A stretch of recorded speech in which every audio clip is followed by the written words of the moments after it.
Bueno, buenas. Hoy tenemos a Ximena Fernández de Durham University. Ximena estudió en la UBA, la licenciatura y el doctorado. Después estuvo trabajando en algunas empresas, después se fue un poco hacia el mundo de la ciencia de datos y ahora está eh, trabajando en Durham. Nos va a hablar de aprendizaje de distancias basadas en densidad y aplicaciones en análisis topológico de datos, un trabajo con Eugenio Borghini, Gabriel Mindling y Pablo Groisman. Adelante, decime. Bueno, gracias Nico por la invitación. Bueno, sí, este trabajo empezó en 2020, lo escribimos en la cuarentena básicamente, el 2020. Y bueno, es un trabajo bastante como interdisciplinario, o por lo menos para mí. Yo tengo un background en topología algebraica. Eh, y, mm, y Patu, que fue quien me contactó y me propuso este proyecto, bueno, ustedes lo conocen. Este trabajo es una mezcla entre proa, topología algebraica, geometría, que ahí aportó un poco Euge, y después tiene unas aplicaciones. Estas son unas aplicaciones como bastante, quizá como modestas, digamos, pero se puede extender un poco más a aplicaciones un poco más profundas en sistemas dinámicos, que es lo que trabaja Gabriel Mindlin. Bueno, la, bueno, les voy a contar un poco entonces este trabajo. En realidad rehusé unas presentaciones en inglés, así que perdón que va a haber palabras en inglés. Pero la primera slide está en español, como corresponde. Bueno, a ver esto. A ver si anda. Listo. Entonces, ¿cuál es la motivación? El problema, se ve bien, ¿no? El problema de Sí. inferencia con el que trabajo ahora, que es esto que se llama análisis topológico de datos, pero en realidad es en general un problema de inferencia de propiedades topológicas de un espacio topológico a partir de una muestra de puntos. Después, cuando uno quiere darle un matiz un poco más aplicado, digamos, esos puntos van a ser una muestra de datos y uno piensa que esos datos pertenecen a un espacio geométrico y, por ejemplo, un espacio topológico, una variedad, y entonces quizás entender la forma, la geometría de esos datos da información sobre el problema de dónde vinieron esos datos. Pero a priori el problema abstracto matemático es, en el fondo voy a tener una muestra finita de puntos en Rn, en Rd grande le puse en este ejemplo. Tengo un conjunto finito de puntos y bueno, voy a asumir que estos puntos pertenecen mi setting particular a una variedad. En general puede ser cualquier espacio topológico, o un espacio métrico, o algo, un objeto donde uno pueda entender, en particular a mí me interesa entender la geometría o topología de ese espacio subyacente, y después veremos, bueno, cómo esa geometría puede dar información sobre, no sé, si esos puntos son datos de algún problema en particular. Bueno, entonces asumimos que, bueno, nos dan unos conjuntos de puntos en R de grande. Asumimos, eso se llama la manifold hypothesis, asumimos que los puntos en este caso van a estar metidos en una variedad. Esto en general se puede pensar más general como puntos metidos en algún espacio topológico o un espacio métrico. Vamos a ver que, bueno, la variedad acá aparece porque, bueno, hay unas demostraciones que vamos a hacer que usamos la estructura de variedad. Y bueno, esta muestra de puntos de este espacio topológico, sacamos puntos de esta variedad. Esta muestra se obtiene con respecto a alguna densidad definida sobre la variedad. Y acá, bueno, hay un ejemplito, ¿no? Entonces tenemos unos puntos. Buenísimo. Y lo que me va a interesar a mí, por lo menos en esta charla, es tratar de calcular o inferir la homología de la variedad a partir de esta muestra de puntos. La homología de esta variedad. Que decir, bueno, sí, como estos, en general va a ser muy difícil inferir estos grupos de homología concretamente, pero podemos tener, bueno, alguna idea de los generadores de, bueno, homología para distintas dimensiones. Entonces, fíjense que Te veo esto, desenfocada, Creo que tenés que explicar qué es la homología de la Ok, variedad. bueno, explico la homología. Em, Disculpa. no, perfecto. Yo estaba esperando esa pregunta. Si no, seguía.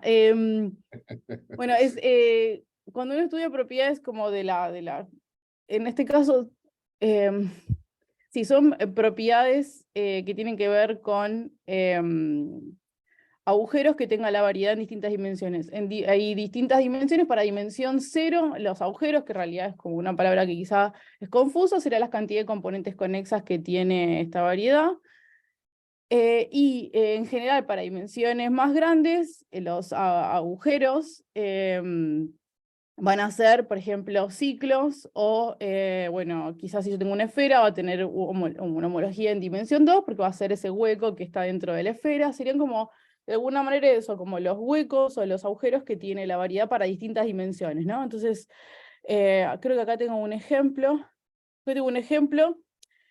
Un comentario, ¿no? Si uno quiere calcular los agujeros de un conjunto de puntos, o la topología, o cuál es la estructura geométrica de un conjunto de puntos, en el fondo uno tiene, o sea, esto es hay tanta cantidad de componentes conexas como la cantidad de puntos, y después uno no tiene un agujero concreto, ¿no? Porque uno tiene un círculo o una esfera metido acá adentro, porque digamos una cantidad finita de puntos. Entonces, en general, como la gracia, acá hay otro ejemplo. Digamos, si uno tiene un conjunto de puntos, esto es como que es trivial, ¿no? Es una lista finita de puntos que es como, bueno, cada uno es una componente conexa y no se forma ninguna estructura geométrica.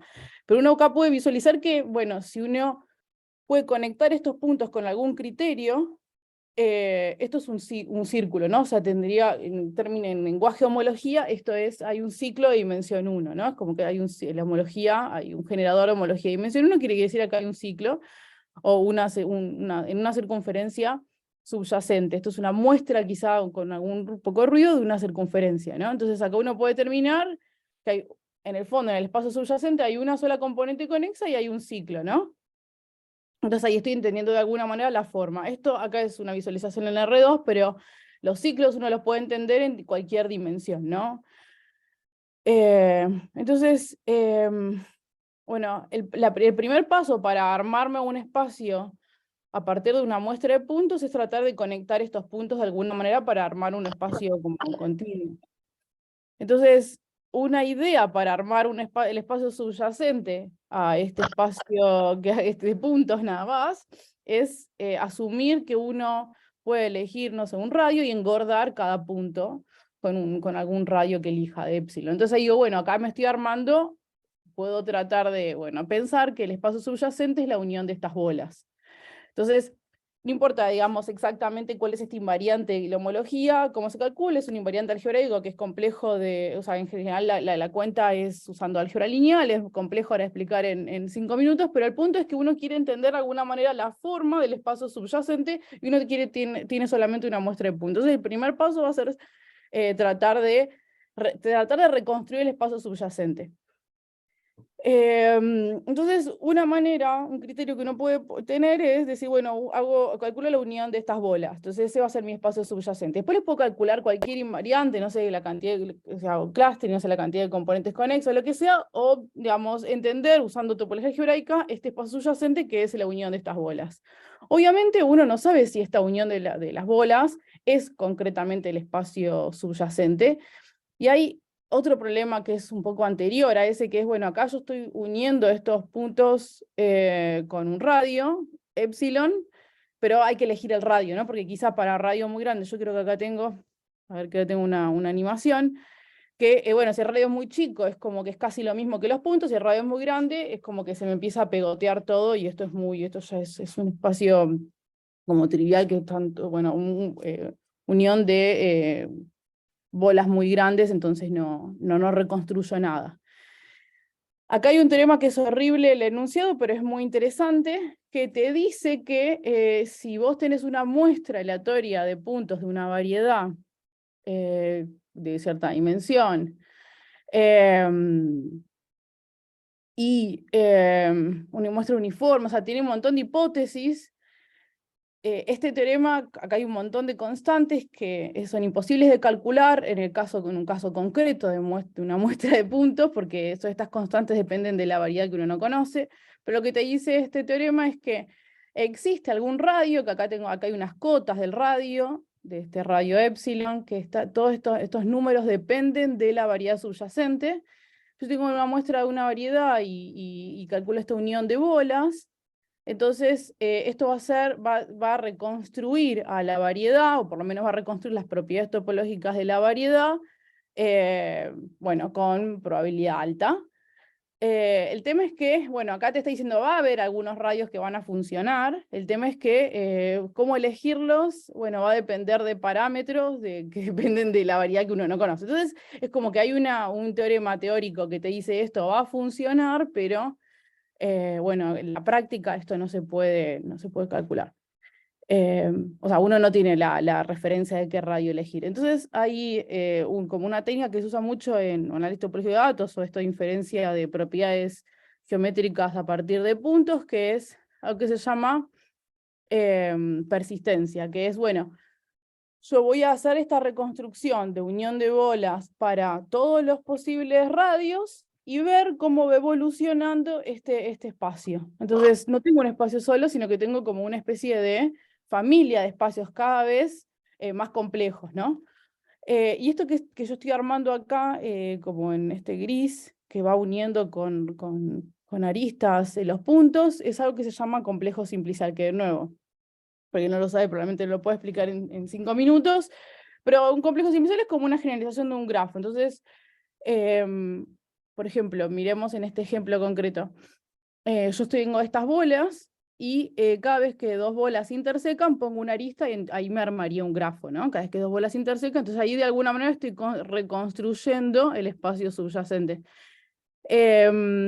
Esto para dimensión 2 es como que podría llegar a alcanzar, o bueno, quizás es muy simple esta reconstrucción de grafo, porque lo que puede llegar a pasar es que arme triángulos, por ejemplo, cuando hay tres bolas que se intersecan digamos, en algún caminito, y entonces armaría un triángulo, y un triángulo es, en términos de homología, es un ciclo, pero acá uno ve que yo acá tengo un solo ciclo grande, y no tengo si acá armara triángulos pequeños, tendría como mini ciclos, que en realidad no son ciclos relevantes en el espacio subyacente. Entonces, básicamente lo que uno hace es también poner triángulos. Cada vez que hay tres bolas o triples de puntos o que están a distancia menor o igual que epsilon, uno pone un triángulo, y si hay conjuntos de 4 puntos a distancia menor o igual que epsilon de a par, uno pone algo que se llama un tetraedro y demás. Entonces es como que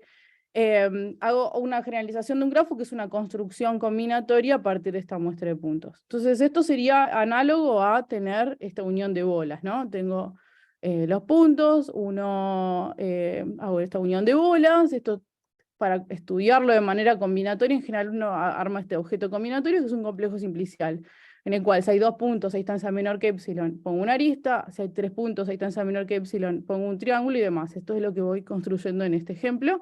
Y esto para todos los radios. Entonces tengo una familia de estas reconstrucciones, que creo que la tengo acá, este dibujo, para distintos. Entonces fíjense que es como que esto se va complejizando. Entonces uno lo que puede hacer es tratar de entender cuál es la geometría de cada uno de estos espacios, digamos, ¿no? Entonces acá, bueno, tengo el espacio original, son los puntos, después acá tengo unidos algunos puntos, y acá unos triángulos, acá, bueno, tengo algo que, fíjense que este ciclo acá sigue apareciendo acá, pero para un radio muy grande, o sea, sería en este caso, con radios muy grandes estas bolas, para epsilon muy grande, acá como que se pegan todos, y bueno, esto como que se me cierra ese ciclo. Pero bueno, uno puede ver que para una cantidad suficiente, bueno, como para un intervalo de estos radios, este ciclo acá del medio, miren lo gris, como que aparece y desaparece. Entonces todo esto como que se puede, de alguna manera se puede resumir en algo que se llama diagrama de persistencia. Le estoy explicando en 5 minutos lo que es homología persistente. Entonces, dígame si no se entiende nada. Ahora voy a hablar de una parte que es más probabilística, que no tiene que ver con homología, así que esa parte les va a parecer un poco más placentera que esta. Pero básicamente acá, fíjense este diagrama, que Este sería como la especie de output de, o sea, yo empiezo con este conjunto de puntos y voy a terminar con un diagramita de esto que me va a representar los ciclos en distintas dimensiones. ¿Qué quiere decir esto? Bueno, este diagrama son puntos en R2, donde hay dos coordenadas que se llaman como nacimiento y muerte del generador o del ciclo de nomología. Vamos a mirar por ahora lo naranja, después vamos a mirar lo azul, pero por ahora naranja corresponde a dimensión 1. ¿Se entiende, no? Que estoy hablando de ciclos en dimensión 1. Por ejemplo, este ciclo acá o demás. Entonces, acá hay como un parámetro que es el epsilon que va evolucionando. Este parámetro va a estar en el eje X y en el eje Y. La primera coordenada representa el primer parámetro epsilon para el cual ese ciclo apareció.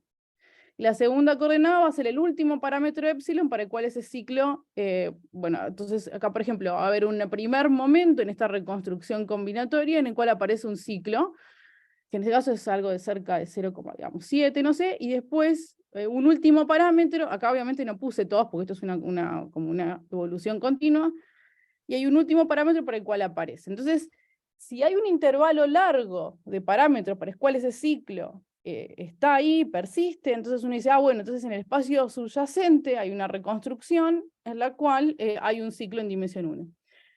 Esto se puede hacer también para dimensión 0, que sería como una especie de variante de hacer clustering, que es, bueno, uno tiene, tiene este epsilon, estas bolas, hago crecer el epsilon, entonces al principio tengo cuántas componentes conexas, uno para cada punto, y después voy haciendo crecer el epsilon y esas componentes conexas se van pegando, ¿no? Entonces, sí, entonces como que se van muriendo, hay componentes conexas que se pegan con otras y se mueren esas componentes conexas, entonces acá tengo un montón de puntos que representan al principio componentes conexas que están al principio, y después a medida que va avanzando el epsilon se van muriendo esas componentes, quiere decir que se unen con otras componentes, y al final hay una única componente conexa que vive para siempre.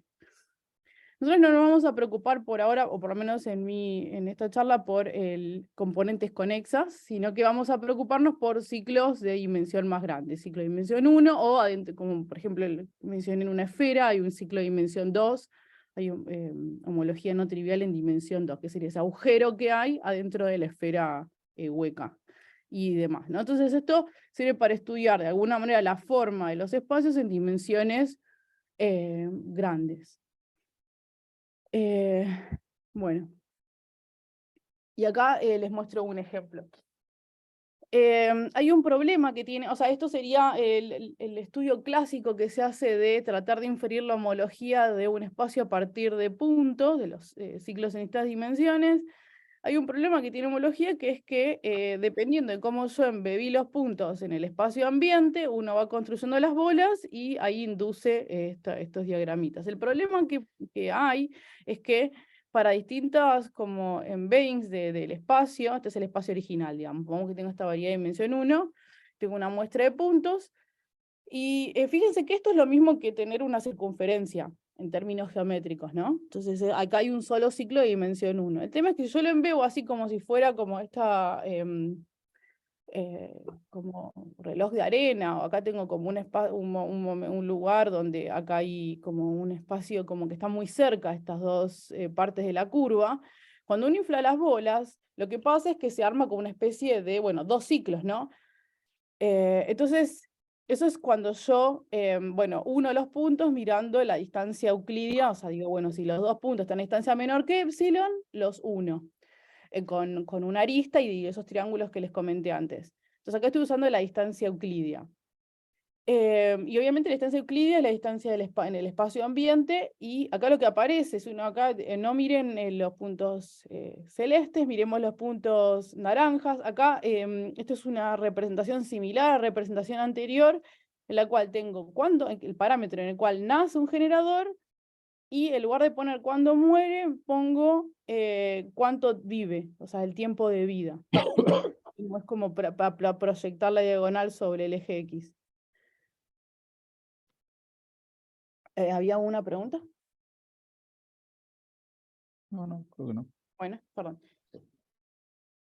Entonces lo que pasa acá es que básicamente si uno infla esto, o sea, hace esa reconstrucción, dice, bueno, si hay dos puntos a distancia menor que epsilon, los uno con una arista y demás.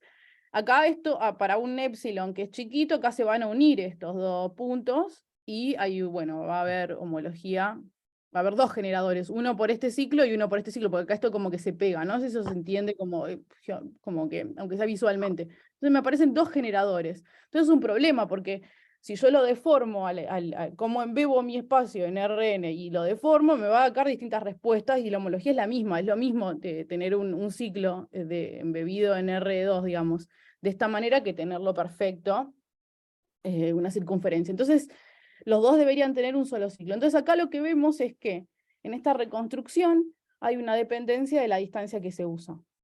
Entonces, si yo acá usara otras distancias, me va a dar de alguna manera, acá, ¿cuándo uso la distancia? En la construcción de la que digo, si hay 2 puntos a distancia menor que epsilon, entonces los uno con una arista. Si hay 3 puntos a distancia menor que epsilon, los unos con un triángulo. Ahí hay una distancia que uno tiene que usar. Uno tiene los puntos y no le viene dada la distancia. En general se usa la distancia euclídea, que es la que uno tiene del espacio ambiente. Entonces acá hay un problema. Entonces ahí viene la idea de tratar de usar alguna otro tipo de distancia a partir de los puntos. Y hay una distancia que uno puede usar, que es la distancia que se usa mucho en algunos métodos de reducción de dimensión, que se llama ISOMAP en Machine Learning, que es, bueno, básicamente uno acá lo que tiene es una curva y estos dos puntos en el fondo no, si uno quiere calcular la distancia, esa es la distancia geodésica, ¿no? Si uno quiere calcular la distancia entre estos dos puntos en la curva, no es la distancia, digamos, en R2, sino que es todo la longitud de toda esta curva, ¿no? Es la distancia geodésica entre estos dos puntos. Entonces, ¿cómo usar la distancia geodésica? ¿No? Entonces tengo la variedad y luego voy a usar la distancia euclídea, quiero usar la distancia geodésica. Cuando uno tiene una muestra de puntos, no tiene la distancia geodésica porque, bueno, básicamente eso no tiene la variedad y la distancia geodésica se calcula como la longitud de las curvas, la longitud más corta de las curvas que unen estos dos puntos sobre la variedad. Entonces hay bueno, esto no importa. Entonces la idea es tratar de DM, si la distancia de la variedad le voy a llamar a la distancia geodésica. Supongamos que queramos usar la distancia geodésica, y sí, estos dos puntos están lejos en términos de distancia geodésica. Esta distancia no la tenemos, pero hay una manera de inferir esta distancia geodésica digamos, a partir de una muestra de puntos, que es la distancia que se llama de vecinos cercanos, que es básicamente uno arma una especie de grafo a partir de la muestra de puntos, donde cada punto con los vecinos más cercanos, entonces la distancia geodésica es la distancia entre los par de puntos del camino sobre este grafo, el camino más corto. Y ahí, bueno, básicamente uno dice, bueno, ahora uno con una arista, los puntos están a distancia menor que epsilon, pero usando esta distancia, que sería como una especie de estimador de la distancia geodésica. De hecho, es un estimador de la distancia geodésica. Bueno, entonces, en ese caso, el diagrama es correcto, o sea, da un solo generador para la homología. O sea, infiere que acá hay un solo ciclo. Entonces, es importante la elección de la distancia cuando uno hace toda esta construcción de tratar de calcular inferir la cantidad de ciclos que hay en cada dimensión. Hay un problema que tiene o sea, acá ya, bueno, resolvimos el problema. Sigue habiendo un problema en el caso de que esto no importa, en el caso de que la muestra tenga ruido, ¿no? O sea, uno quizá, bueno, no es una muestra de la variedad, sino que uno le agrega quizá ruido. Entonces, ya acá es medio, o sea, uno tiene que decir, bueno, a ver, estos dos puntos que están, por ejemplo, acá, ¿están cerca o lejos? Los uno con si tengo un epsilon o no. Entonces, si uno quiere calcular este grafo subyacente y decir, bueno, la distancia entre los pares de puntos es la longitud del camino más cercano, lo que pasa es que acá hay que elegir un parámetro que es a cada punto con cuántos vecinos cercanos los uno. Y bueno, si acá elijo 5, por ejemplo, acá lo que pasa es que estos puntos están en esta parte, bueno, como que los puntos están cerca, acá los uno, ¿no? Porque quizás, nada, como que estos puntos de acá están entre los 5 vecinos más cercanos. Entonces los uno. Entonces acá lo que pasa de nuevo, estos dos puntos están cerca, se arman 2 ciclos cuando debería haber uno. Entonces digo, bueno, voy a elegir el otro parámetro, elijo 4, entonces cada punto lo uno con los 4 vecinos más cercanos. Entonces digo, bueno, ahora sí tengo este grafo, ahí calculo la distancia.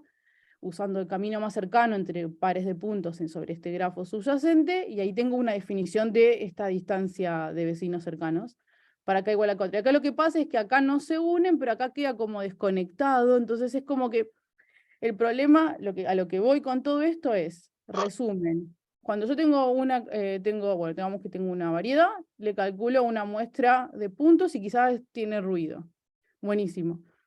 Ahora quiero inferir los ciclos en cada dimensión, supongamos dimensión 1, del espacio subyacente. Entonces digo, bueno, lo que voy a hacer es hacer toda esta cuenta de homología persistente. Entonces lo que hago es, tengo el espacio y tengo que hacer la construcción de, si están a distancia menor que epsilon, los uno con una arista, con un triángulo y demás, tengo esa evolución. Para eso hay que usar una distancia. ¿Qué distancia uso? Si la distancia es euclidia, depende mucho del embedding de los puntos en el espacio ambiente. No me sirve. Bueno, usamos distancia geodésica. La distancia geodésica es de la variedad, entonces, bueno, tengo que tener un estimador de distancia geodésica, es esta distancia usando los vecinos cercanos. ¿Cuál es el problema? Esto funciona bien, de hecho está probado en este paper, en un paper de 2000, está probado que acá hay una convergencia de esta distancia a esta, pero esto funciona para muestra de puntos posta, y si le agrego ruido ya esto funciona bastante mal. Entonces, y acá ves que los diagramas me dan cualquier cosa. Yo lo que necesito es que este diagrama me diga acá hay un solo ciclo. Jimena, Entonces, perdona una sí, pregunta. sí. ¿La convergencia esa depende del K? ¿El K se va a infinito cuando N se va a infinito o permanece fijo? No, para acá, a ver cómo era lo que dicen. Lo que dicen es que, o sea, obviamente esta distancia depende de K, ¿no? Porque es un grafo que uno se arma subyacente para medir la distancia. Entonces uno tiene una distancia para cada valor de K. Creo que lo que ellos dicen es que te arman una especie de intervalo de valores de K, o sea, si el valor de K es muy grande o muy chico, medio que no sirve. Entonces ellos creo que te dicen un criterio también de cómo elegir el valor de K, o como que hay un intervalo de valores de K para el cual uno tiene una convergencia de esta distancia a la distancia geodésica. Esta distancia es una distancia que se calcula a partir de la muestra de puntos, y esto es una distancia que sería la distancia original de la variedad. Está bien. Bueno, pero hay una dependencia del parámetro. Esto es muy dependiente, esta distancia obviamente depende mucho del parámetro que uno elija. Esta Del K. convergencia funciona para muestra de punto de la variedad, pero no para muestras con ruido. O sea, esta convergencia no está aprobada. Para el caso de ruido, de hecho, no funciona. Para este caso no hay ningún valor de K para el cual uno tenga una buena estimación de la distancia original. Está bien, gracias. Entonces, bueno, tiene problemas para el caso de ruido. Y en general uno cuando tiene una muestra, una variedad, bueno, tiene ruido. Entonces, ahí aparece todo este tema de usar la densidad de los puntos. Entonces, esto es algo que, bueno, se usa mucho en clustering, ¿no? Como que, bueno, uno incorpora la información de la densidad en la estimación. Bueno, entonces, acá aparece un trabajo anterior de Patu, bueno, que hizo con Matt y con Facu, 2022, en realidad lo hizo hace un montón, pero bueno, lo publicó el año pasado, y un trabajo también relacionado de Damelin y Mackenzie, donde ellos con distintas palabras introducen algo que se llama distancia de Fermat. Que esto no sé si alguna vez ya hablaron o escucharon de esto. Tuvimos una charla de Patu sobre esto, pero Claro. está bien que lo Bueno, recuerde. igual esto va a ser Sí, con sí. un approach totalmente distinto, pero básicamente es esto. O sea, acá yo lo que traté de explicar es, bueno, en mi problema en el cual yo trabajo en topología, estimación de los ciclos en homología, es importante el parámetro este de la distancia que uno usa. La distancia euclidiana en general no funciona, el estimador de distancia geodésica en general no funciona para ruido. Entonces, ¿cuál es la idea? Tratar de usar otra distancia definida a partir de una muestra de puntos. Y la idea es usar esta distancia de Fermat. Entonces, esta distancia de Fermat depende de un parámetro. Después vamos a ver que este parámetro, la verdad que no nos jode para nosotros, para la estimación de la homología. Pero acá hay un parámetro también metido. Así como la distancia esta de vecinos cercanos tiene un parámetro K, esto tiene un parámetro P. Entonces, la distancia de Fermat se define como, tengo los puntos en RD, entonces miro para cada par de puntos, X e Y, todos los posibles caminos entre X e Y, usando segmentos, bueno, parecido a la distancia KNN, básicamente. Todos, ahora, la longitud de cada segmento, en general, o en este caso anterior, era, bueno, básicamente la distancia euclídea entre los dos puntos, y armamos. Acá la diferencia es que le elevamos a la P, con P mayor que 1. Y acá básicamente estamos, como que nos deja esta distancia unir cada par de puntos con cualquier camino. En el caso de la distancia de vecinos cercanos, solamente nos deja usar segmentitos donde en ese grafo de vecinos cercanos. Acá usaríamos como una especie de grafo completo y unimos con cualquier par de segmentos cada par de puntos, caminos de segmentos cada par de puntos, y el tema es que acá le vamos a la P cada segmentito. Entonces, bueno, nada, es un P mayor que 1 si el valor de segmento, de la longitud de ese segmento es muy grande, como que lo estamos elevando al cuadrado, al cubo, a la P, y si es muy chico, como que lo achicaríamos más, ¿no? Entonces, nada, básicamente hay que elegir el camino más corto. Entonces, ¿Vas a hablar con él? Porque yo estoy en una... hay alguien que tiene el micrófono. Ya lo silencié. Ahí dale. Bueno, entonces, básicamente acá lo que pasa es que uno tiene la posibilidad de elegir cualquier camino, pero el camino más corto en general va a ser un camino que use segmentos cortos. No importa la cantidad de segmentos, pero tiene que usar segmentos cortos. Entonces, si uno mira, por ejemplo, este par de puntos X1 y X, o X y X2, y acá miro los caminos, que bueno, este es un camino, digamos, que es el más corto.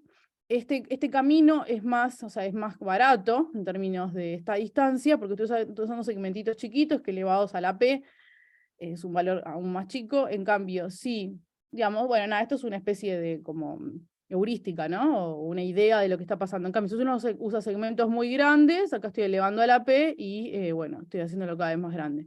Entonces, básicamente, obviamente acá no estoy probando nada, pero simplemente estoy diciendo que bueno, nada, en áreas de mayor densidad los segmentos, las longitudes van a ser más cortas entre los puntos, y en áreas de menor densidad, las longitudes o la distancia entre los puntos van a ser más grandes. O sea, fíjense que si uno mira la distancia euclídea de estos puntos X1 y X y X2, o incluso la distancia geodésica en la variedad, están a la misma distancia, pero en sentido de Fermat, estos dos puntos están más cerca que estos dos puntos X y X2. Perdona, una pregunta. Esa distancia no es invariante por si vos engordás tus puntos, los inflás, no es invariante, ¿no? No, o sea, si vos cambiás de hecho la muestra, si vos de hecho le pones más puntos a la muestra, acá no estamos inflando todavía nada, porque la No, otra pero yo idea no era digo más puntos, yo digo nomás una homotesia. Si vos los agrandás, No, claro, no, porque acá depende, bueno, no, quiero depende decir, obviamente de la hay distancia entre los algunos que pueden tener distancia menor que 1, que pasan a Sí, tener distancia mayor que 1. Entonces se te puede claro. cambiar el... Sí, en general, una cosa que uno puede hacer, que esto se hace mucho cuando uno hace análisis de datos como para organizarse y homogeneizar, es, bueno, lo meto divido todo por la mayor, La digamos, varianza. diámetro, y hago todo distancia, todo como el diámetro menor que 1 del espacio, Ah, entonces, bueno, todo va a tener distancia menor que 1. Pero, bueno, es obviamente dependiente de la muestra. Esto, si le agrego un punto, ya puede cambiar la distancia entre los puntos que estaban. Pero bueno, uno puede asumir que la distancia máxima, el diámetro es menor que 1 si uno le está interesando solamente la geometría del espacio, ¿no? Como que si uno lo deforma y lo hace más chiquito, o sea, lo comprime, lo normaliza en una bola de radio 1, debería tener la misma forma, entonces dale, podríamos gracias. asumir que todo está en distancia menor que 1.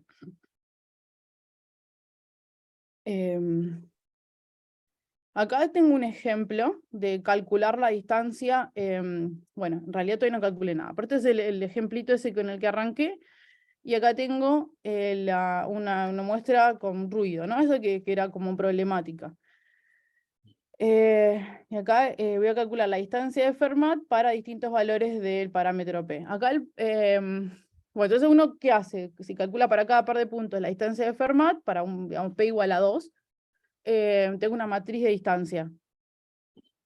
Entonces, supongamos que yo lo quiera ahora como visualizar de nuevo cómo es esa nueva distancia entre los puntos, ¿no? Porque esta es la distancia euclídea, uno puede ver en esta proyección. Supongamos que quiera visualizar la distancia de Fermat entre el par de puntos, de cada par de puntos. Entonces lo que hago es hacer algo que se llama multidimensional scaling, que es, no se asusten, es básicamente tratar de proyectar de nuevo los puntos en R2, de manera que la distancia entre los puntos que uno visualiza en esa proyección es la distancia original de Fermat. Entonces acá les muestro. Esto es para P1.5, 2 y 3. ¿Qué es lo que estoy viendo acá? Esta distancia que uno mira en el dibujo, en el espacio euclidio, estaría, la distancia euclídea entre cada par de puntos, lo que trata es de representar la distancia de Fermat que uno calcula entre estos dos puntos. Entonces lo que uno puede ver es que, bueno, fíjense que acá hay unos puntos, este punto verde, por ejemplo, este es un punto que está acá como colgado en un área de baja densidad, que está lejos de, bueno, acá está a cierta distancia, pero fíjense que se va alejando. Este punto de acá se va alejando del resto de los puntos. Y estos puntos que están del otro lado de este puente, digamos, están lejos, ¿no? Porque acá hay un área de baja densidad y hace que estos puntos estén muy lejos, que no hay ningún camino que cruce acá, sino que, bueno, eso le hace dar toda esta vuelta. A medida que uno agranda P, lo que pasa es que este hueco, de alguna manera, se hace como más claro, ¿no? Este hueco que está acá adentro se hace más claro. Y después hay puntos que van a estar en áreas de baja densidad que medio que están lejos de todo el mundo, que se van a terminar convirtiendo como en outliers. En términos de la forma o de los ciclos, a mí no me van a importar las componentes conexas, estos puntos van a ser componentitas conexas que volaron por afuera, eso no me importa, pero acá lo que puedo ver es que, bueno, es súper claro este ciclo, ¿no? O sea, si se entiende que lo que está tratando de hacer esto es representar de nuevo en el espacio euclidio la distancia de Fermat, que uno calcula entre cada par de puntos. Y a medida que agrando P, lo que pasa es que... Sí. ¿Puedo hacer una pregunta? O sea, lo que estás diciendo es que los tres dibujos que ahora están en la fila del medio, digamos, Sí. son isométricos. O sea, esos dibujos con la distancia euclídea son isométricos a tu distancia de Fermat. Sí, claro, Eso. exactamente. Exactamente. Obviamente acá hay una optimización, o sea, esto no es perfecto porque es tratar de representar de nuevo en R2 con la distancia euclídea, la distancia de Fermat, que bueno, es una deformación del espacio original. Lo que estoy tratando de hacer, bueno, esto es una optimización que uno hace tratando de embeber, de no respetando esa distancia, pero sí, esa es la idea. Y acá lo que está pasando, digo, bueno, ¿cuál es la dependencia del parámetro P? Bueno, si acá hay un hueco, este hueco, todos estos puntos que están formando este ciclo van a seguir estando lejos. Acá lo que se ve, que no sé si se termina de ver, pero acá hay otro punto, este punto que al principio estaba por acá, es un punto que termina estando, a medida que agrando P, termina estando muy, muy, muy lejos del resto de los puntos. O sea que este efecto de crear estos outliers se va intensificando, entonces va a haber cada vez más puntos que estén, esos puntos en área de baja densidad, que van a estar más lejos del resto de los puntos, pero en términos de geometría del espacio, este ciclo queda. Yo no tengo ninguna cuenta respecto de, bueno, cómo funciona esto, ahora les voy a mostrar algunos resultados más teóricos, pero la idea es que, de alguna manera yo estoy tratando de reorganizar o deformar mi espacio original en términos de la densidad. Pues fíjense que esta distancia usa la densidad, y estoy tratando de que sea mucho más claro para este algoritmo que trata de inferir la homología del espacio, darle una nueva distancia, eso es lo que voy a terminar haciendo en las aplicaciones, le paso a este algoritmo de homología persistente esta nueva distancia, y le va a resultar, para componentes conexas absolutamente no claro, pero para el resto de las dimensiones le va a resultar mucho más claro cuál es la homología, porque cuando uno tiene un ciclo o estos agujeros de distintas dimensiones, esos agujeros son áreas de baja densidad que se van a, bueno, que van a quedar a medida que, bueno, cuando uso la distancia de Fermat, ¿no? Bueno, ¿qué resultados hay? Bueno, había una variedad dando vueltas que ahora la vamos a retomar. Esto, bueno, probablemente ya haya hablado también Patu, que es, bueno, acá hay una especie de estimado. Esto es una distancia que uno calcula a partir de los puntos, esta distancia. O sea, uno tiene puntos en RD y le calcula entre cada par de puntos esta distancia. ¿Esto qué base teórica o cuál es la información subyacente que está capturando esta distancia? Bueno, está capturando información sobre una distancia definida sobre la variedad, y es esta distancia. que aparece en este paper hace bastante, que es que ahora, supongamos que yo tengo una variedad, acá no hay puntos, ahora está una variedad, tengo una densidad definida sobre la variedad. Entonces, vieron que la distancia geodésica, si uno esto lo tacha, la distancia geodésica es, para cada par de puntos que uno tiene en la variedad, calcula todos los caminos sobre la variedad y le calcula la longitud de ese camino. Esa es la distancia geodésica. Ahora, si uno incorpora además una densidad definida sobre la variedad, lo que uno puede hacer es pesar cada longitud de cada camino con la densidad. Entonces acá hay un peso que va a ser 1 sobre la densidad a la Q, acá hay otro parámetro Q, que es distinto del P anterior, y entonces básicamente uno le pone este peso a cada camino, y entonces tengo, bueno, por ejemplo, la distancia entre x1 y x es el ínfimo sobre todas las curvas que unen x1 y x, o x e y, y la longitud de la curva, bueno, en cada momento tengo esta cuenta de la norma de la derivada, pero también tengo 1 sobre f a la q. Entonces, ¿qué pasa? Si la f es grande, 1 sobre f es chico y a la q más chico, entonces, nada, como que estoy de alguna manera dándole, haciendo que las áreas de alta densidad sean más baratas y los caminos sean más cortos. Entonces, de nuevo, la distancia geodésica entre este par de puntos, x1 y x y x2 es la misma, pero cuando le incorporo para este peso acorde a la densidad, este camino x1, gamma 1 es más corto que este camino gamma 2. Entonces, de alguna manera estoy calculando una distancia sobre mi variedad que es una deformación de esta distancia geodésica original, que le da bola a la densidad. Entonces, bueno, acá hay dos distancias dando vueltas. Una distancia sobre una variedad y una distancia calculada a partir de puntos. Y ahora estas dos distancias se pueden unir y hay una convergencia. Esto es lo que probó Patu, Matt y Facu. Lo que probó es que, bueno, obviamente acá hay unas hipótesis que ahora les voy a decir, pero básicamente, sí, esta distancia es la distancia de Fermat, que se calcula a partir de los puntos. Si esta distancia, si estos puntos son una muestra aleatoria de una variedad, entonces ahí tenemos la distancia sobre los puntos y la distancia sobre la variedad. La distancia de Fermat con una constante acá que depende de todo, de la muestra, del tamaño de la muestra, el parámetro P de Fermat, y esto es la dimensión intrínseca de la variedad. Hay una convergencia, ahora les voy a decir porque acá hay como un montón de hipótesis, hay una convergencia casi segura a la distancia esta calculada sobre la variedad que depende de un parámetro Q. Entonces, ¿cuál es la relación entre los parámetros Q? Tiene que ser P-1 sobre D. Entonces, esto es puntual, ¿no? Para cada par de puntos de la variedad, tengo esta convergencia puntual, casi segura. Y ahora hay una hipótesis sobre la variedad, que es que, bueno, la muestra de puntos, acá estoy calculando distancia entre puntos de la muestra, tiene que pertenecer a una variedad que, bueno, no importa acá exactamente todas estas hipótesis, pero básicamente es como una especie de isometría de un abierto de RD chiquita, donde R de chiquita es la dimensión de la variedad. Entonces básicamente es como una especie de abierto de RD metido en un espacio más grande. Que es una restricción muy grande para una variedad. Es como que no es cualquier variedad, sino que es una variedad con muchas hipótesis. Bueno. Perdona, ¿y cuál es la F?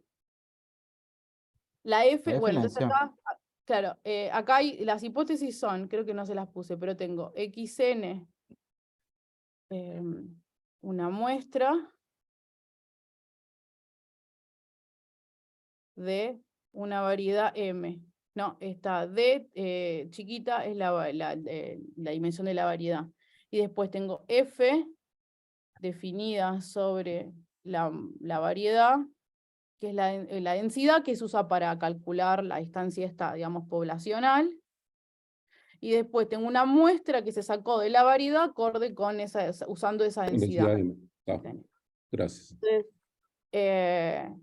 nada, acá tengo la distancia de Fermat, y acá tengo la distancia esta sobre la variedad, y acá hay una constante, Uy, esperen que hice lío. No sé qué hice. Ahí está. Entonces, nada, acá está la constante, esa que yo le había puesto C, que depende de N, P y D. Bueno, acá tengo una constante, hay que cambiar de rescalar, ¿no? Esta es la distancia de Fermat y hay un N a la Q y acá he dividido mu, que es como este rescale. O sea, no es que una converge a la otra, está como está, sino que hay un rescale que depende de los parámetros, del tamaño de la muestra y también la dimensión intrínseca. Obviamente esto no se puede calcular, ¿no? Porque la dimensión intrínseca a priori no la sé. Ahora vamos a ver cómo se lidia con esto, ¿no? Pero bueno, esta sí la puedo calcular a distancia de Fermat a partir de la muestra de puntos. O sea, de Una alguna manera pregunta. sí, Si la densidad es uniforme, te queda una constante y te queda la distancia geodésica nomás. sí, exactamente. Sí, exactamente. Sí. Pero claro, la variedad tiene que ser compacta porque no podés tener la densidad uniforme en una variedad muy grande. No, claro. De hecho, las hipótesis son que tengo, creo que acá este es un abierto Quería que con sea cerrada. No sé sí, y si. acá en general, sí, acá estoy mostrando este resultado anterior, pero el resultado como más general es una variedad cerrada que quiere decir compacta sin borde. El resultado más general, o sea, básicamente lo que hicimos en el último paper compacto es generalizar un montón este resultado. Hay un resultado también que, bueno, probaron Damelin, Wang y Hiro en el 2016, que ellos estuvieron trabajando con esta distancia poblacional sobre la variedad, y lo que ellos dicen es, bueno, tengo una convergencia acá como casi segura, pero es una especie de, o sea, no es uniforme porque lo que vale es, o sea, fíjense que la anterior era puntual, acá esto vale para un subconjunto de la variedad, que es casi toda la variedad, no es toda la variedad, pero son todos los pares de puntos de la variedad que están a distancia mayor o igual que un parámetro que, bueno, hay que poner positivo. Entonces, esta no es la distancia de Fermat, lo ideal sería que es algo parecido a la distancia de Fermat, pero lo que ellos prueban es que no tengo convergencia puntual, sino que tengo una convergencia uniforme sobre un subconjunto de la variedad, que no es toda la variedad, pero que es casi toda la variedad. Ahora les muestro y aparte generalizan un poco el tema de las hipótesis sobre la variedad, porque es una variedad, cualquier variedad compacta sin borde, no un abierto embebido en R de más grande. El problema es que el estimador que ellos usan es medio como malo en términos de análisis de datos, porque básicamente es como de la distancia de Fermat, pero la distancia de cada segmentito es la distancia geodésica elevada a la P. Entonces la distancia, no cada segmentito, ¿no? Pero la distancia en cada par de puntos, en estos subcaminitos, es la distancia geodésica elevada a la P. Que de nuevo, volvemos al mismo problema. Como no tenemos la variedad y tampoco tenemos la distancia geodésica, esta cuenta no se puede hacer directamente a partir de los puntos. Entonces necesitamos más información que la que tenemos solamente teniendo la muestra de los puntos. Cuando la distancia de Fermat se puede calcular a partir de los puntos y la distancia euclidia ambiente. Pero, perdona, no se puede calcular eso sabiendo la curvatura con la otra, es decir, la distancia del espacio. Bueno, es lo que habíamos hablado antes, que esta distancia geodésica tiene este estimador que es la distancia con vecinos cercanos. El tema es que eso es Es muy instable. inestable respecto de ruido, claro. Entonces, de nuevo, como que hay esto se puede estimar con la distancia de vecinos cercanos, y además esto a su vez es un estimador de la distancia poblacional, y bueno, hay como, como un montón de problemas que pueden aparecer. Simplemente nada, que les estoy mostrando este resultado. Esta es la cuenta que ellos hacen, les muestro el teorema. De nuevo, siempre tengo como hipótesis, tengo una variedad, tengo una densidad definida sobre la variedad, tengo una muestra de puntos que se sacaron de la variedad usando esa densidad, y tengo, bueno, entonces tengo la distancia esta poblacional, que es esta, en la variedad, y tengo la distancia sobre la muestra, que es esta. En este caso, esta definición, y ellos prueban, bueno, esta cota en probabilidad con esta velocidad de convergencia, o sea, bueno, con esta cota superior en esta probabilidad. Entonces, fíjense que, nada, como que de alguna manera mejora el resultado de cuán general es esta convergencia pero nada, el estimador no es, bueno, no es algo que se pueda calcular a partir de la muestra. Y bueno, no es una convergencia uniforme sobre toda la variedad. Entonces, lo que nosotros básicamente hicimos fue demostrar convergencia uniforme, y más aún demostramos algo que se llama convergencia en el sentido de Gromov-Hausdorff, que es lo siguiente. Yo tengo una variedad cerrada, o sea, el caso más general, bueno, más general que tratamos hasta ahora, una variedad compacta sin borde, y fíjense que acá yo le estaba poniendo solamente énfasis al tema de la distancia. Estaba diciendo, bueno, la distancia esta converge a esta otra, y en el fondo, a mí desde el punto de vista geométrico, lo que me interesa es todo el espacio en conjunto, o sea, me interesan los espacios métricos en sí, ¿no? Global. Entonces, lo que me interesa es la muestra con la distancia de Fermat, y me interesa la variedad con esta distancia que usa la densidad. Entonces tengo dos espacios métricos, y lo que quiero probar es que este espacio métrico calculado a partir de la muestra converge a este espacio métrico que es la variedad. Entonces, acá la distancia que uso entre espacios métricos es una distancia que se llama distancia de Gromov-Hausdorff, que es una generalización de la distancia de Hausdorff. No importa la definición, pero es una manera de medir distancias entre espacios métricos. Cuán diferentes son estos espacios métricos. Entonces es como un poco más general que simplemente calcular la distancia entre la convergencia de las distancias. Y lo que básicamente probamos es que, bueno, hay una convergencia de estos espacios métricos. Acá de nuevo, este rescale es el mismo de siempre. Esto es básicamente casi el mismo enunciado del primer paper de Patu, pero en lugar de probar la convergencia puntual a la distancia de Fermat, a esta distancia poblacional, prueba la convergencia de los espacios métricos para cualquier variedad cerrada compacta sin borde. Acá les muestro el enunciado, que es, acá esto es muy parecido, básicamente la demostración de esto es agarrar el resultado de Wang, Damlin y Hiro, que es como súper particular, y tratar de generalizarlo cada vez más a, bueno, a este caso más general, ¿no? De nuevo, siempre es el mismo rescale, y acá esta constante, bueno, perdón, depende de n, pero esta cota es casi muy similar a la cota del teorema anterior, con una pequeña parte técnica acá. Entonces, Perdona, pero ¿no falta el epsilon ahí a la derecha en algún lado? no, esto no depende de epsilon. Ah, O sea, probablemente esto de acá sí dependa de... está. o sea, en realidad tita sí depende de epsilon y todos los parámetros anteriores, pero acá no hay ningún epsilon concreto dando vueltas. Entiendo, gracias. Sí. O sea, sí, bueno, repito la respuesta. Esto depende de epsilon, pero no hay ningún epsilon en concreto dando vueltas. Está claro, sí, sí. Ok, buenísimo. Buenísimo. Entonces, nada, acá básicamente lo que estoy diciendo es que esta distancia es bastante poderosa en el sentido de que yo parto de un objeto geométrico que es esta variedad con esta distancia que es una especie de deformación de si uno quiere imaginar qué está pasando cuando uno le pone esta distancia a la variedad, de alguna manera la está deformando, que es ese ejemplo que yo les puse con los puntos, ¿no? Y esa como para distintos valores de P, cómo iba deformando la variedad original. Es una especie de deformación de la variedad original que o sea, es útil cuando uno quiere calcular, por ejemplo, homología o ciclos en distinta dimensión, porque eso no depende cuando uno deforma la variedad. Uno puede deformar la variedad de distintas maneras y la homología permanece constante. Y entonces acá lo que estoy diciendo es que, bueno, básicamente, si uno tiene la muestra y calcula, esto es un detalle que ahora vamos a charlar, pero hay que rescalar la distancia de Fermat, de alguna manera lo que yo estoy recuperando es este espacio métrico de esta deformación de la variedad original.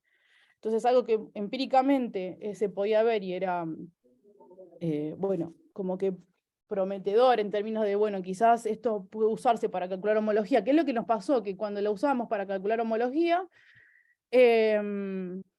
bueno, funcionaba mucho mejor y representaba mucho mejor los ciclos que usando distancia euclídea o en el caso de ruido la distancia está geodésica estimada con los vecinos cercanos. Incluso en el caso de ruido, porque lo que pasa en el caso de ruido es que, bueno, sigue apareciendo la información de los ciclos y quizá aparecen algunos outliers que no nos importan porque en este caso no me voy a ocupar de componentes conexas. Entonces acá les voy a mostrar algunos ejemplos. En el caso concreto, supongamos que uno tiene una muestra de puntos para un n fijo, ¿no? Porque en general uno cuando le dan una muestra de puntos, bueno, supongamos que se queda con esa cantidad de puntos o con esos puntos y quiere tratar de averiguar la homología de la variedad. Este número C es constante, ¿no? O sea, hay una P que voy a elegir, que va a ser el parámetro de Fermat, hay una dimensión de la variedad subyacente, que eso está fijo, digamos, porque para un caso concreto tengo una muestra de variedad que está fija, y bueno, y supongamos que tengo una muestra fija, entonces, si yo me quedo con esa muestra fija y trato de calcular, o trato de usar la distancia de Fermat para calcular este diagrama de persistencia, esta constante es un número, ¿no? O sea, que es un número multiplicado por las distancias entre todos los puntos que yo estoy, esa matriz de distancias. Entonces, para un ejemplo concreto, un cálculo concreto de este diagrama de persistencias, no es necesario averiguar cuál es este punto. Yo lo estimé en algunos ejemplos, pero en el fondo es una constante que multiplica toda esa matriz de distancia que, bueno, no cambia la información de homología. Entonces, les muestro unos ejemplos. Acá, bueno, esto es un poco técnico, que para la gente que estudia diagrama de persistencia, esto es súper importante, no se preocupen. Pero acá básicamente, cuando los espacios métricos convergen, este cálculo de los diagramas de persistencia, que es lo que estoy calculando acá, bueno, uno le calcula los diagramas a espacios métricos en el fondo, y si convergen, hay un teorema que se llama teorema de estabilidad, que no importa el enunciado, pero básicamente lo que dice es que si los espacios métricos convergen, entonces los diagramas convergen. Entonces, básicamente, uno lo que está haciendo cuando, esto no lo miren por un momento, pero básicamente lo que uno acá está haciendo es diciendo, bueno, si yo tengo estos, por eso era tan importante, o a mí me interesaba tanto probar la convergencia de los espacios métricos, y no solo de las distancias puntuales o uniformes, sino que más aún probar que los objetos completos convergen, porque lo que pasa es que entonces los diagramas, uno tiene un diagrama para cada muestra, ¿no? Entonces uno va calculando muchos diagramas y puede agrandar el n y demás, y hay una manera de comparar diagramas y decir si los diagramas son parecidos. También hay una distancia entre diagramas de persistencia, estos diagramitas que les mostraba. Entonces lo que uno puede deducir es que esos diagramas también convergen. Entonces en el fondo uno lo que está tratando calculando estos diagramas de persistencia, uno está infiriendo el diagrama de la variedad con esta distancia, que es una deformación de la distancia geodésica original. Entonces, en el fondo también uno tiene como una especie de seguridad de, bueno, ¿qué está calculando con estos diagramas a partir de la muestra? Estoy tratando de inferir el diagrama de la variedad con esta distancia. Entonces esto sería como los resultados teóricos que de alguna manera me dicen, bueno, si usás esta distancia tenés bastantes chances de que funcione bastante bien para inferir la homología en una muestra finita. Y acá les muestro de nuevo, acá tengo naranja y azul, donde azul es componentes conexas que no le vamos a dar bola, por eso lo dejé porque muestro que funciona bastante mal. Dimensión 0 serían componentes conexas, dimensión 1 son ciclos en dimensión 1, y después uno puede hacerlo para más grande, para dimensión más grande. Entonces acá tengo la muestra, tengo la variedad, acá le calculo una muestra con ruido. Nosotros no tenemos resultados con ruido, pero sigue funcionando con ruido. Esto funciona bastante bien. Entonces, ¿qué hago? Tengo esta muestra de puntos, entonces le meto esta distancia en el cálculo de estos diagramas y miro cada puntito naranja en todos estos diagramas representa cuando, bueno, nace y muere un generador en una homología. Acá usé distintos valores del parámetro P. Entonces, ¿qué pasa? Bueno, fíjense que acá hay generadores como que nacen en algún momento y mueren bastante rápido, y en general lo que uno hace cuando mira homología persistente es mira los generadores que duran un montón. o que duran más que el resto de los generadores. Hay un criterio que es medio como que ahora no hay tiempo para explicarlo, pero uno puede decir con algún criterio cuál es un generador relevante y cuál es un generador que, bueno, homología que no tiene la persistencia suficiente como para decir, bueno, es un generador de la variedad subyacente. Y fíjense que, bueno, acá creo que le saqué la parte azul. A ver, ¿qué hice? Sí, le saqué la parte azul y solamente dejé lo naranja, ¿no? Y fíjense que a medida que agregando el valor de P, sigue apareciendo un generador que es como sobresaliente de homología. Entonces, todos esos resultados teóricos que me decían, bueno, este diagrama está tratando de inferir el diagrama asociado a esta variedad, pero deformada, usando la densidad, como que la práctica funciona bastante bien. Acá agrandé aún más el valor de P y sigue como funcionando bien. De nuevo, cuando uno mira, ¿qué es lo que pasa cuando uno agranda el P? Los puntos en áreas de baja densidad como que se vuelven, bueno, se quedan muy, muy lejos del resto de los puntos, entonces estos diagramas los leen como componentes conexas nuevas. Por eso no lo uso a esta idea para dimensión 0, o componentes conexos, sino que lo uso para dimensiones más grandes que 0. Entonces, bueno, nada, como que funciona bastante bien. Esto en realidad fue lo primero que hicimos. Probamos esta distancia para el cálculo, el inferir homología para estos casos donde las técnicas usuales no funcionaban y funcionó bien, y después tratamos de probar por qué funcionaba. Y bueno, esto no importa. Acá les muestro un ejemplo en el cual tengo la muestra y le agrego outliers. Algo que pasa cuando uno calcula esta homología persistente es que depende mucho de cómo embebo los puntos en Rn, y se puede arruinar muchísimo cuando uno le agrega un par de puntitos que sean outliers. Entonces, bueno, esto no sé si se ve, pero esto es una curva metida en R3, que es el nudo que se llama trefoil, que es S1. Esto es un ciclo solamente que está un poco enredado, pero estoy metiendo S1, un ciclo, en R3. Y quiero detectar que esto tiene un solo ciclo, esto representa un solo ciclo en R3. Entonces, nada, si uno hace la cuenta, acá no importa, ¿no? Porque acá hay áreas que están como muy cercanas. Esto se confunde un montón usando distancia euclidia, y más aún se confunde si le agrego estos puntos rojos. Se usó la distancia geodésica, o este estimador, nada, como que funciona bastante bien acá, porque digamos, sí, o sea, funciona bastante bien en este ejemplo, este estimador de distancia geodésica. Hay un solo ciclo, que esto es correcto, pero si le agrego un par de puntitos acá rojos, estos outliers, como que de nuevo pasa lo mismo que les mostraba antes, con ruido no funciona. Y acá lo que pasa es que cuando usa distancia de Fermat, si le agregas outliers no importa, porque ¿qué pasa? Que esos outliers se convierten en puntos que serían como componentes conexas que quedan muy, muy lejos de lo demás, pero el diagrama para mirar H1, para mirar homología en dimensión 1, ciclos de dimensión 1, queda literalmente igual. Entonces, como que es robusto respecto. ¿Qué quiere decir outlier? Nosotros, bueno, inventamos una noción de outlier que quiere decir, bueno, muy lejos respecto de la densidad de la muestra. Es como que, bueno, hay un resultado que básicamente dice que el diagrama, acá no importa la notación, pero dice que el diagrama, si le agrego outliers, que serán los i, o unos puntos que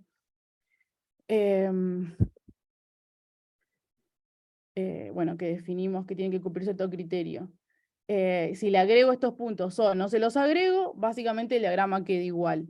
Esto es un ejemplo como medio, creo que acá, a ver, no lo puse, pero lo que decimos que son outliers es acá hay un parámetro que es delta, que tiene que ver con la distancia de la muestra a este conjunto outlier, este conjunto I, y la distancia entre puntos de este conjunto I.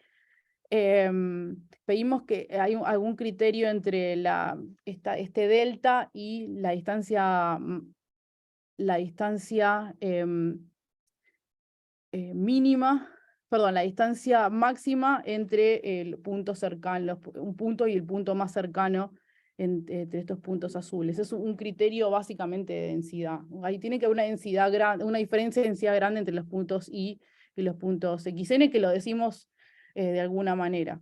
Pero bueno, básicamente en la práctica esto es un problema, o sea, o sea, esta técnica de homología presente tiene bastantes problemas, tiene problemas relacionados a cómo embebo los puntos en RN, es muy dependiente de eso, y muy dependiente, o tiene muchos problemas cuando, bueno, uno le agrega ruido, o hay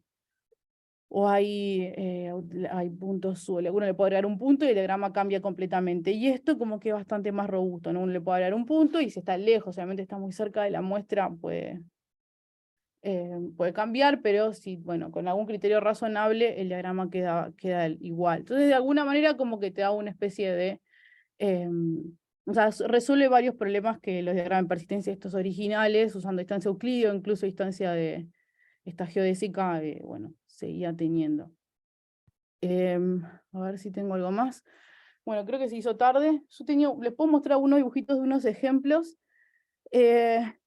Tiene complejidad bueno, hay que calcular cuando uno quiere hacer toda esta cuenta. Estos diagramitas yo los calculé, bueno, en la computadora. Hay un algoritmo para calcular estos diagramas. Una observación en topología algebraica, hay básicamente tengo un espacio y quiero entender la topología del espacio. Hay muy pocos invariantes que se le puedan calcular al espacio, que sean computables, o sea, que se puedan realmente efectuar con una computadora. Homología es uno de ellos. Entonces, por eso se trata de pasar el algoritmo original de homología a inferir la homología de un espacio a partir de un conjunto de una muestra finita de puntos. Bueno, en general las complejidades no son, digamos, parece una complejidad alta, pero lo es, pero las complejidades en general de topología son bastante altas. Este es el cálculo de la complejidad de calcular la matriz de distancias de Fermat para un conjunto, una muestra de n puntos.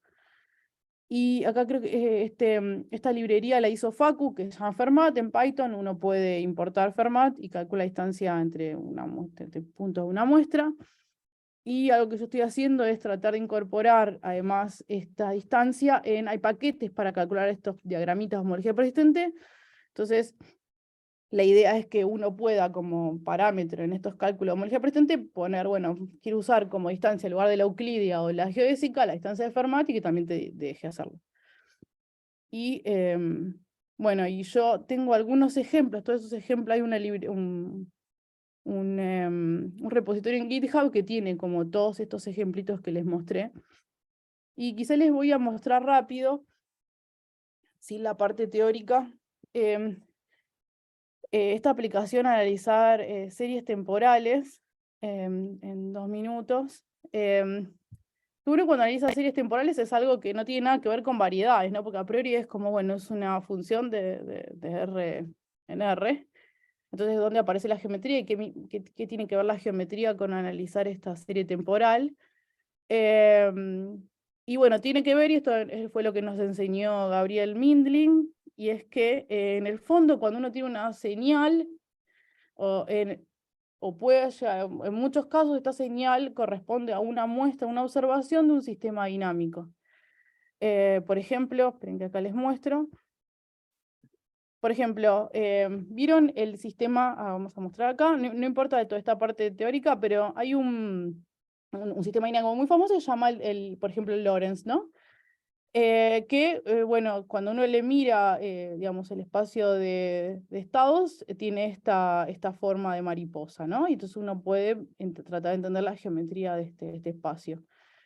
El problema es que este sistema dinámico corresponde a un sistema de ecuaciones y en general uno no tiene las ecuaciones, uno tiene observaciones. Si yo les muestro la primer señal, esta primer señal es una observación asociada a este sistema dinámico.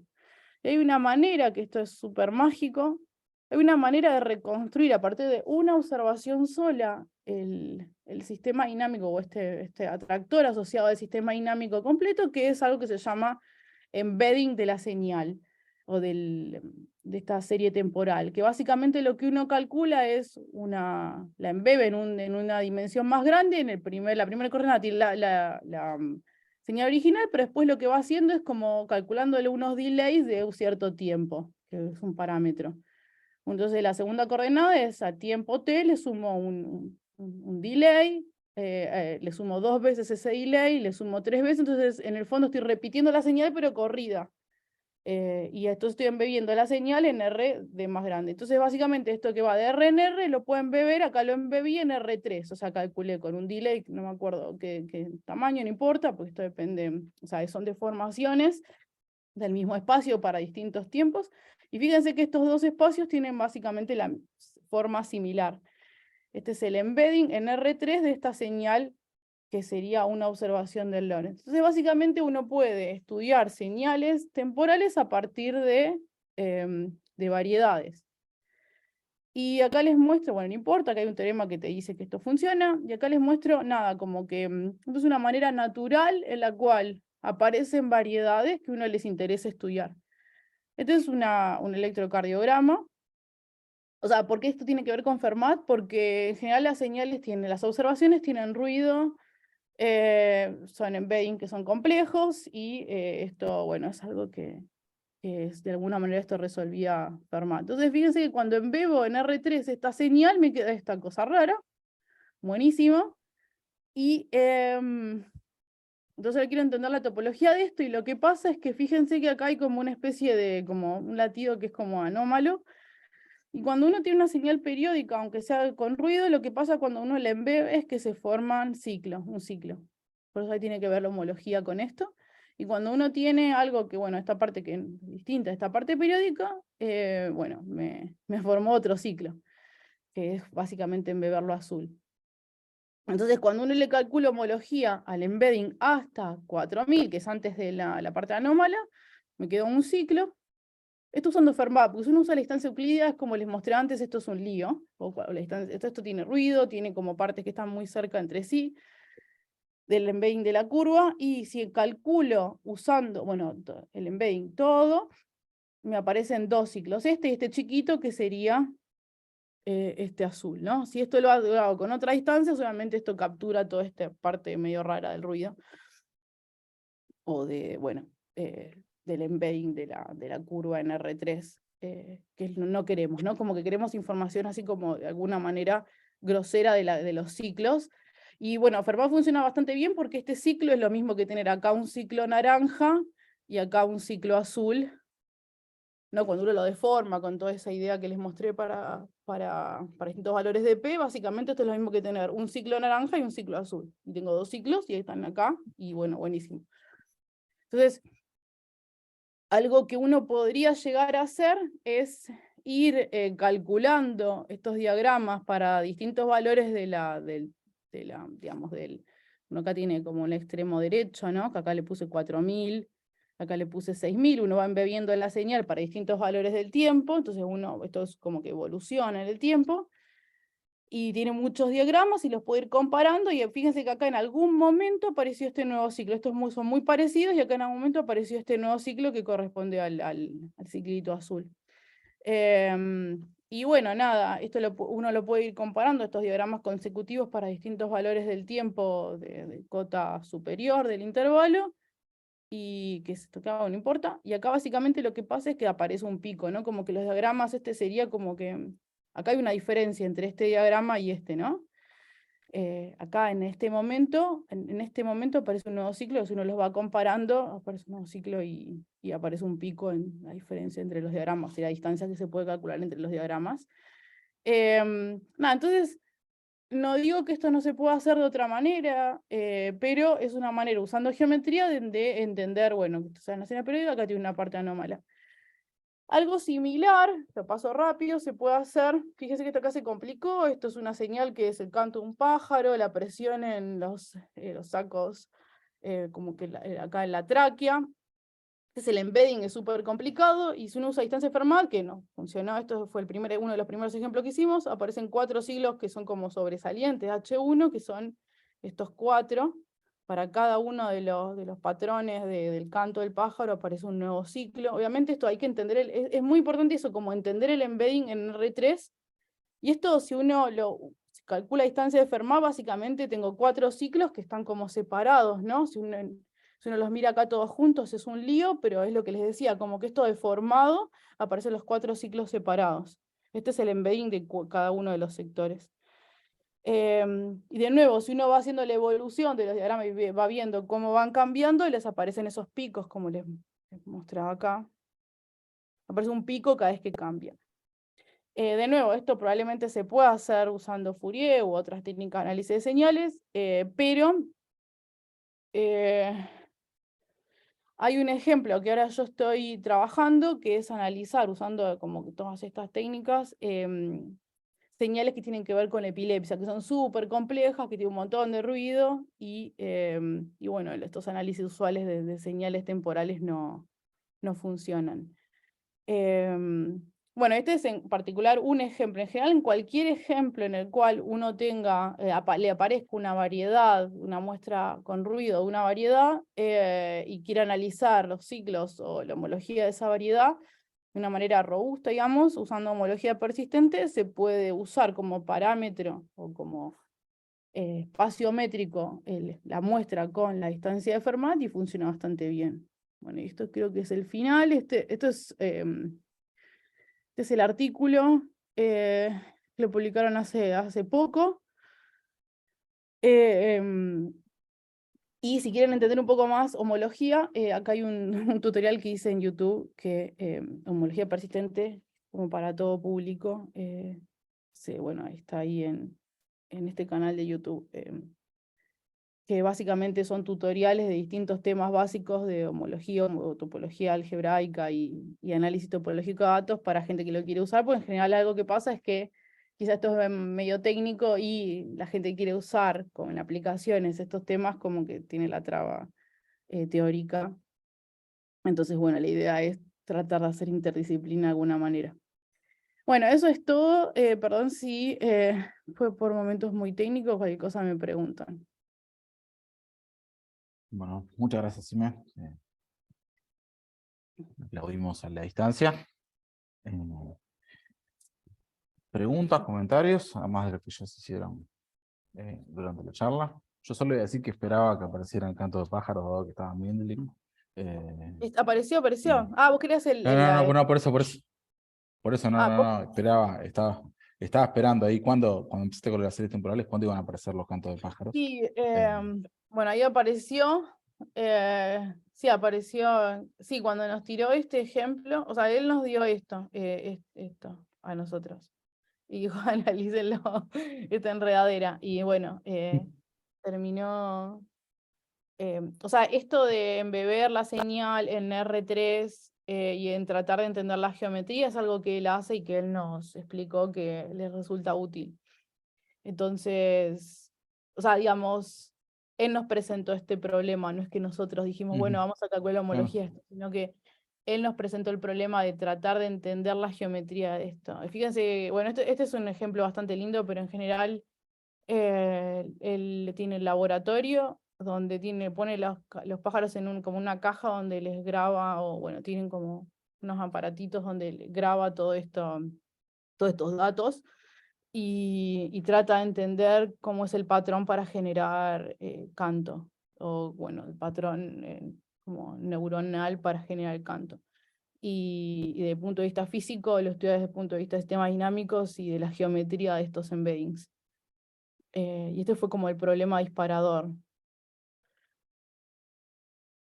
Y bueno, nosotros le dimos esto de respuesta. Mira, que el embedding sea en R3 es solo porque le sirve para verlo, o sea, ¿qué pasa si le cambias la dimensión al embedding y tratas de hacer lo mismo?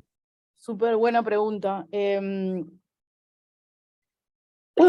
general no es necesario verlo, o sea, esta cuenta acá funciona para cualquier dimensión, o sea, vos podés mirar estos ciclos y el espacio puede estar en dimensiones más grandes. Entonces, hay algo que sí es como un tema delicado, que es, bueno, yo acá elegí embeber en R3 y tampoco lo dije, pero yo acá elegí un tiempito que uso como ese delay y voy corriendo esta misma señal y la voy corriendo muchas veces, 3 veces, perdón, 2 veces la señal original y 2 veces. Entonces, ¿por qué 3 veces y no más? ¿Y por qué elegí ese tiempo y no otro tiempo? Bueno, Ellos tienen unas heurísticas que te dicen el mejor tiempo y el mejor delay, que es como para que se vea más claro si usas técnicas usuales. Yo desde mi punto de vista como que estudio topología, le dije, no es necesario hacer todo ese lío, porque acá yo lo saqué esas diapositivas, pero hay un teorema que, de nuevo, el teorema no sirve para nada porque son cosas que uno no puede chequear, ¿no? Pero el teorema lo que te dice es, fíjese que acá estos son parecidos. Bueno, ¿qué pasa si acá en lugar de en R3 me viene R4? ¿Qué pasa si usaba otro tiempo? Bueno, el teorema te dice, hay un número, una dimensión que tiene que ser el doble de la dimensión de la variable que no sabes, de manera que todas esas dimensiones te sirven para todas esas dimensiones, y de hecho para cualquier time delay, que sería ese tiempito que usas para embeber la señal, todo eso funciona. Pero ¿qué pasa? No te da el mismo espacio, te da algo que se llama, que es, bueno, difeomorfo, que es, bueno, básicamente, a ver, muestro acá, la forma, puedo hacer este experimento, pero le puedo embeber con distintos time delays, y esto se va deformando, pero digamos, en términos geométricos, los dos ciclos quedan.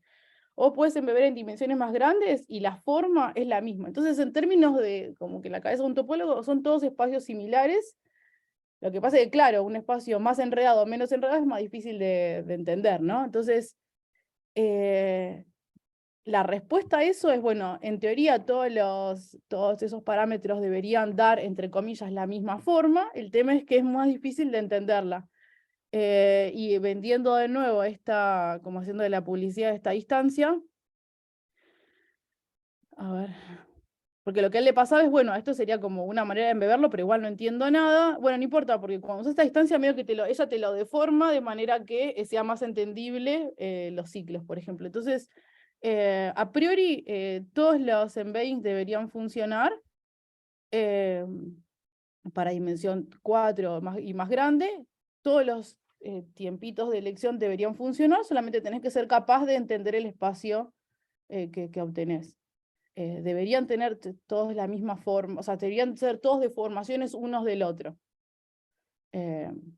Pero en la práctica, bueno, hay que tener las herramientas para entenderlos, ¿no? Entonces, bueno, ahí les ofrecimos esta solución. No, además probablemente ellos tengan algún tipo de interpretabilidad de cosas que les interesan mantener. Para el tema de la dimensión y bueno, obviamente, cuando la dimensión sería la cantidad de, bueno, la cantidad de como variables independientes que se necesitan para generar ese, o sea, los sistemas de ecuaciones para generar el sistema dinámico, ¿no? La mínima cantidad, por eso en general Lorentz lo puedes embeber en R3, y no es necesario dimensiones más grandes, ¿no?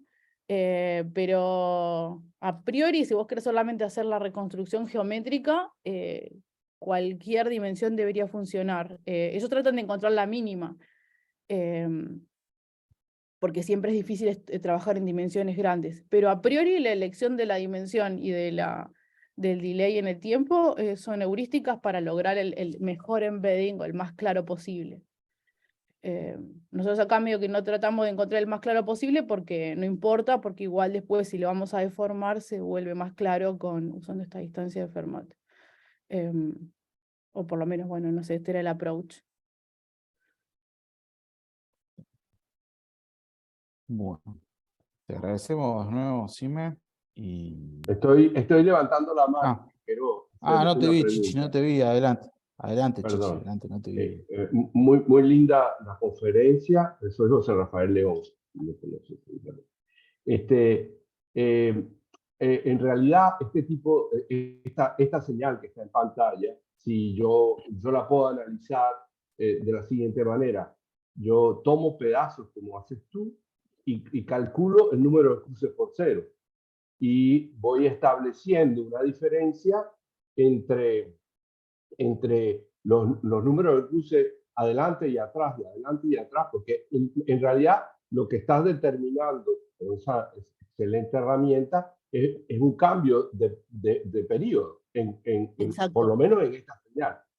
Entonces, pues, cuando uno calcula el número de cruces por unidad de tiempo, lo que está calculando es la frecuencia, o en caso de París, lo que fuera, y sería muy interesante, uno puede definir una prueba de hipótesis, digamos, para ver en dónde establece los puntos de ruptura de la señal.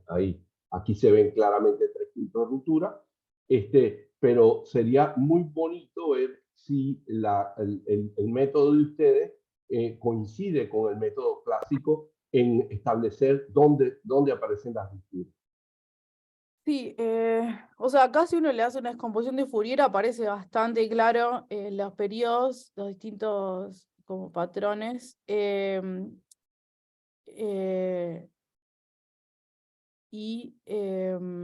Si acá como acá el momento en el cual aparece como la ruptura es el momento en el cual se forma un nuevo ciclo. O sea, acá hay, a ver, acá está el dibujo, ¿no? Como que esto es la parte naranja y en algún momento cuando empiezo a embeber la parte, esta bordó, digamos, se arma un nuevo ciclo que sería como este de acá, ¿no?